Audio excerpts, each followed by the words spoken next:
नमस्कार दोस्तों, मैं आपके साथ हूँ फिर से रहमान सैफ़ी। आज देख रहे हैं जिस तरह से एडिटिंग भी अलग है और जो आज ये प्रोग्राम है इसका नाम भी अलग है। इसका नाम है जनता की सोच। और ये प्रोग्राम इसलिए बनाया गया है क्योंकि आम आदमी के पास आम आदमी के लिए और उसके आसपास के वातावरण को देखते हुए ये प्रोग्राम का आज निर्माण हो रहा है। जनता की सोच नाम इसलिए दिया है क्योंकि एक आम आदमी हर तरह का व्यवसाय करने वाला, उसकी अलग अलग सोच होती है, अलग अलग विचारधारा होती है, अलग अलग हर विचारधारा पे अपनी एक प्रतिक्रिया होती है। तो उसको देखते हुए आज ये जनता की सोच का यहाँ पे शुभारंभ होने जा रहा है। और मुकेश जी हमारे साथ यहाँ पर हैं। परिचय के मोहताज नहीं, आप सब लोग जानते हैं क्योंकि आम जनता की बात है तो आम जनता के वैद्य जी भी इसी देश के नागरिक हैं और एक नागरिक की जो सोच हो सकती है वो क्या हो सकती है, मैं वो जानने पहुँचा हूँ। कृपया इस चैनल को लाल बटन दबाकर आपने अगर सब्सक्राइब नहीं किया तो सब्सक्राइब कर लीजिए और वीडियो को आगे शेयर ज़रूर कर दीजिएगा। कोई काम की बातें सारी बहुत इंपॉर्टेंट बात आम जनता से जुड़ी हुई आज सारी बात होंगी यहाँ पे। वैद्य जी आपका स्वागत है इस प्रोग्राम में। और मैं सबसे पहले जानना चाहता हूँ आपसे, एक आम आदमी की सोच आज, चाहे वो दिल्ली सरकार है या वो केंद्र सरकार है या निगम प्रशासन है या जल बोर्ड प्रशासन है या डेसू प्रशासन है, बिजली डिपार्टमेंट है, इसके बारे में आम आदमी की सोच किस तरह की हो गई है? क्योंकि आप भी एक आम नागरिक हैं, क्या अपनी विचारधारा आज सारी जनता तक पहुंचाना चाहेंगे? सैफी साहब नमस्कार। और आपने जो प्रोग्राम नया शुरू किया उसमें मैं आपका भी धन्यवाद करता हूं। और आपने जो ये प्रोग्राम रखा है जनता की सोच, वाकई में जनता की सोच बहुत बदलती जा रही है। क्योंकि हम आज से अगर 35-40 साल पुराना इतिहास उठा कर देखें तो उस टाइम में 80-90% वोटिंग हुआ करती थी इलेक्शनों में। आज वो घटते 35-40% पे 50% पे आ चुकी है। वो सबसे बड़ी कमी यही है कि लोगों ने अपनी सोच बदल ली है नेताओं के द्वारा। नेताओं के कारण सोच इतनी बदल गई है कि नेताओं को वोट देके हम राजा बना देते हैं।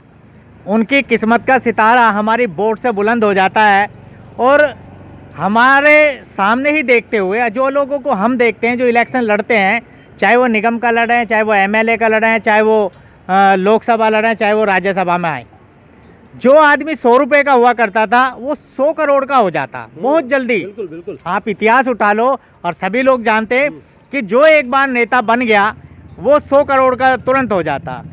तो मेरा मतलब ये है और जनता का भी मतलब ये है, और मैं भी जनता में हूँ, और एक आम आदमी का जो मतलब है वो सीधा सा यही है कि जो जनता वोट देती है, सैफी साहब, जो जनता वोट देती है, पहले हम अपना एक राजा चुना करते थे। उस राजा का मतलब होता था कि वो जनता की, प्रजा की सेवा करे, उनकी मुसीबतों को हल करे, उनको सुख सुविधा जितनी भी है वो दिलवाए। किसान आज हज़ारों नहीं, लाखों नहीं, करोड़ों की संख्या में आज सड़क के ऊपर है। किसकी गलती मानते हैं, किस तरह से देखते हैं? देखिए, इसमें जिन्होंने जिताया है, सरकारों को सरकारें बनाई हैं, तो उनकी वोट की गलती है। अगर वो वोट सोच समझ कर दें तो ये सब नौबतें ना आए। मैं आपको बताना चाहता हूँ कि अगर 30-40 साल पहले का इतिहास उठाएंगे, हम लोग पढ़ेंगे, देखेंगे, और हम सब लोग, इतनी तो एज हम सब लोगों की है ही, उस टाइम में शेड्यूल कास्ट, ओबीसी, जो ये जातियाँ होती थी, इनके बच्चे सरकारी स्कूलों में फ्री पढ़ते थे। आज सरकारों ने सब चीज़ों का प्राइवेटेशन कर दिया, स्कूलों का प्राइवेटेशन कर दिया। आज करोड़ों रुपए में बच्चों के एडमिशन नहीं होते, बच्चों के एडमिशन सरकारी स्कूलों में नहीं होते, और सरकारी स्कूल को इतना घटिया समझने लगे जब से प्राइवेट आए हैं।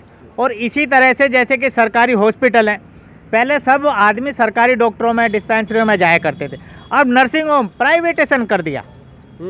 सुंदर हॉस्पिटल बन गए 5 स्टार होटलों की तरह, और उनमें करोड़ों। अभी आप देख रहे हैं कि कोरोना जो फैल रहा था, कोरोना के अंदर दवाई कुछ नहीं, कोरोना की दवाई नहीं बनी, लेकिन लोगों के बिल 50-50 लाख, 25-25 लाख, 20-20 लाख, 10-10 लाख, मतलब जिसने जैसा देखा वैसा ही काट लिया।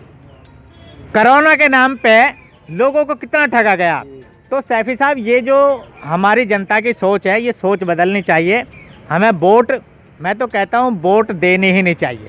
दिल्ली का सुधार हो, इसलिए जो है, अभी हमने केंद्र सरकार की बात आपने बताई, दिल्ली का सुधार हो क्योंकि हम दिल्ली के वासी हैं, आप भी, मैं भी, हम सब जितने भी लोग हम हैं यहाँ पर मौजूद इस टाइम।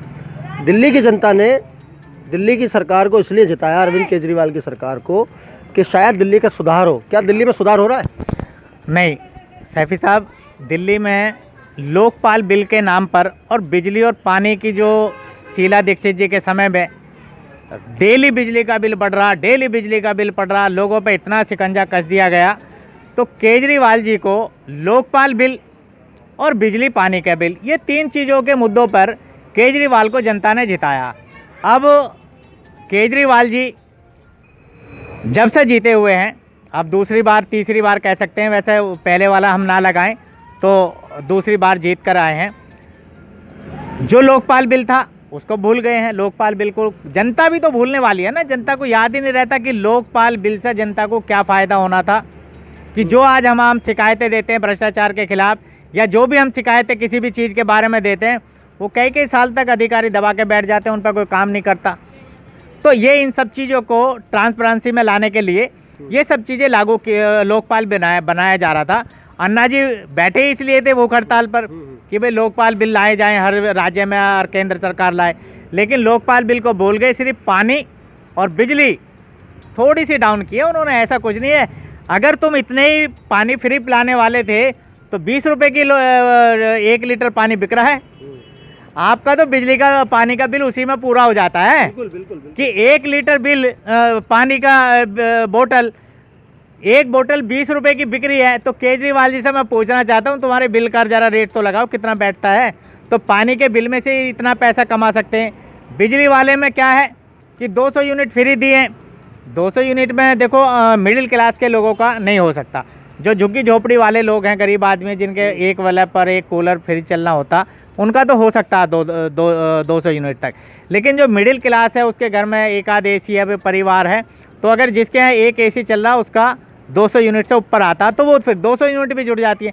तो इन सब चीज़ों को लेकर के केवल जनता को, आम नागरिक को बेवकूफ़ बनाया जा रहा है। तो किस तरह से जनता को अब करना चाहिए जो ये प्रणाली ठीक हो सके, कुछ तो सुधार हो सके? देखिए, मैं तो जनता से हाथ जोड़कर निवेदन करूंगा कि जो हम वोट देते हैं, या तो हम उस चुनिंदा जो हमारा पब्लिक का नुमाइंदा हो। ये जो बाहर से लोग आ जाते हैं, क्रिकेटर आ जाते हैं, एक्टर आ जाते, इनको क्या पता आम जनता के बारे में। जैसे कि राहुल गांधी, उसको गन्ने का और घास का ही पता नहीं है, ज्वार का और बाजरे का ये खेत का पता नहीं है। तो ये राजीव गांधी जैसे लोग जब आएंगे, या जो ये एक्टरों के बच्चे आते हैं या एक्टर आते हैं, उनको नहीं पता गन्ना क्या होता और बाजरा क्या होता। तो जब तक गन्ने और बाजरे का और ज्वार का और मक्का का इनको पता नहीं चलेगा, ये किसान की मजबूरी क्या जानेंगे। बिल्कुल बिल्कुल बिल्कुल। वैसे साहब ने बहुत अच्छी बात कही मुकेश जी ने, और कहीं ना कहीं जनता को अपने वोट की मान्यता को पहचानना पड़ेगा अब, क्योंकि सरकार चुनने का काम उसकी वोट पे आधारित है। उसकी वोट का जो आधार है वो सरकार बनाने का है। अगर सरकार ठीक आएगी तो जनता सुख से रहेगी। और सरकार अगर जिस तरह से माहौल आज देश में चल गया है, आप देख रहे हैं किसानों की कितनी बुरी हालत हो रही है। सर्दी गर्मी बरसात सब उनके सर से होकर निकल रही है, लेकिन वो नहीं उठ रहे, क्योंकि उनकी मांग जो है अपनी जगह कहीं ना कहीं जायज़ है। तो दोस्तों, अगले मुद्दे के साथ, एक नई बात के साथ आपके सामने फिर हाजिर रहूँगा। जय हिंद, जय भारत।